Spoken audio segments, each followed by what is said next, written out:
کچھ لمحے خاموشی کی نظر بیت گئے۔ اب کی بار ولید نے اسے از خود مخاطب کیا تھا۔ جی؟ پریشے کی آواز دھیمی سرگوشی سے مشابہت رکھ رہی تھی۔ وہ الٹی سیدھی باتیں بول تو گئی مگر اب شرمندگی کے مارے اس سے اپنا سر اوپر نہیں اٹھایا جا رہا تھا۔ آج آپ کافی چینج لگ رہی ہیں، آپ کا بیہیویئر۔ کیا میں اس نئی تبدیلی کی وجہ جان سکتا ہوں؟ ولید نے جذب کے عالم میں پریشے کا ہاتھ تھامے اسے نرم لہجے میں استفسار کیا تھا۔ نہیں، کچھ بھی تو نہیں، میں تو بس ایسے ہی۔ ولید کے لمس سے پریشے کو اپنی جان ہوا ہوتی محسوس ہوئی۔ اس کی کچھ دیر پہلے والی پراعتماد کیفیت لمحے بھر میں ہی جھاگ کی طرح نیچے بیٹھ گئی۔ اب کیا ہوا؟ پہلے تو آپ خود کو کافی کانفیڈنٹ شو کر رہی تھی۔ ولید نے اس کی گھبراہٹ سے حس اٹھانے کے لیے پریشے کے گھنگریالے بالوں کی ایک لٹ کو نرمی سے چھوا تو پریشے کی آنکھیں حیرت کے مارے پھٹی کی پھٹی رہ گئیں۔ اگلے ہی لمحے وہ اپنی جگہ سے اٹھتی فوراً کھڑی ہو گئی۔ اس کے ہڑبڑانے کے انداز میں اٹھنے پر ولید نے اپنے ہونٹوں پر امڑتی دھیمی مسکراہٹ پر بمشکل قابو پایا۔ میں روم میں جا رہی ہوں، مجھے یہاں سردی لگ رہی ہے۔ پریشے کے اٹھتے ہی ولید بھی اپنی جگہ سے اٹھ بیٹھا۔ اب وہ اپنے پاؤں کو پانی کی حدود سے باہر نکالے ان میں سلیپرز اڑسنے لگا تھا۔ سردی لگ رہی ہے؟ لیکن اب تو آپ نے یہ جیکٹ بھی پہن رکھی ہے۔ ولید کو اس کا شرمایا گھبرایا روپ سیدھا اپنے دل میں اترتا محسوس ہو رہا تھا۔ وہ اندر ہی اندر اس کی حد درجہ گھبراہٹ سے خوب محفوظ ہو رہا تھا۔ آپ یہ اپنی جیکٹ واپس لے لیں، میں روم میں جا رہی ہوں۔ ولید کی استحقاق بھری نگاہوں نے اسے شرم سے پانی پانی کر دیا تھا۔ اگلے ہی لمحے اس نے جیکٹ اتاری اور پھر ولید کے ہاتھ میں زبردستی تھما دی۔ اب وہ اس کا رد عمل جانے بنا ہی لمبے لمبے ڈھک بھرتی گھر کے اندر چلی گئی تھی۔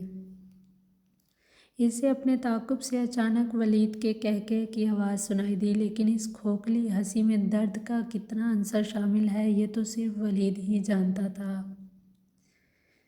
میں جانتا ہوں پریشے، آپ خود سے کبھی بھی یہ قدم نہیں اٹھا سکتی تھی۔ ضرور زینی نے ہی آپ کو میرے پاس بھیجا ہوگا۔ کرب کے مارے ولید کی پلکوں کی باڑ پر رکا آنسو اس کی گال کو نمی سے دوچار کر گیا تھا۔ کیوں زینی، کیوں؟ میں فون اپنے پاس رکھ کر بیٹھا ہوں، کب سے تمہاری کال بیک کا ہی انتظار کر رہا ہوں، لیکن تم نے خود فون کرنے کی بجائے پریشے کو میرے پاس بھیج دیا۔ نگاہوں میں تعصب بھر چکا تھا۔ کیا اب میں اتنا پرایا ہو گیا ہوں تمہارے لیے؟ اس سب کے لیے تمہیں میں کبھی معاف نہیں کروں گا۔ ولید اپنا سر ہاتھوں میں تھامے پاس موجود چیئر پر ڈہنے کے انداز سے بیٹھ گیا تھا۔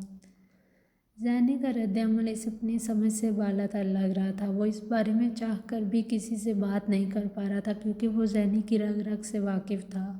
وہ جانتا تھا اس کے پیچھے ضرور کوئی نہ کوئی بڑی وجہ ہوگی جو فی الحال اس کے دائرہ علم میں نہیں تھی۔ کہیں زینی کے اس رویے کے پیچھے اذلان تو نہیں؟ سوچتے سوچتے ولید کی سوئی ان لفظوں پر آ کر ٹک گئی۔ نہیں، ایسا نہیں ہو سکتا۔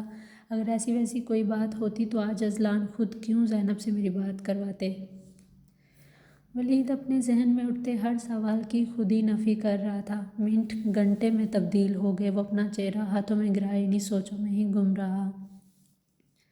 اس وقت اسے اپنے آس پاس کا بھی کوئی ہوش نہیں تھا۔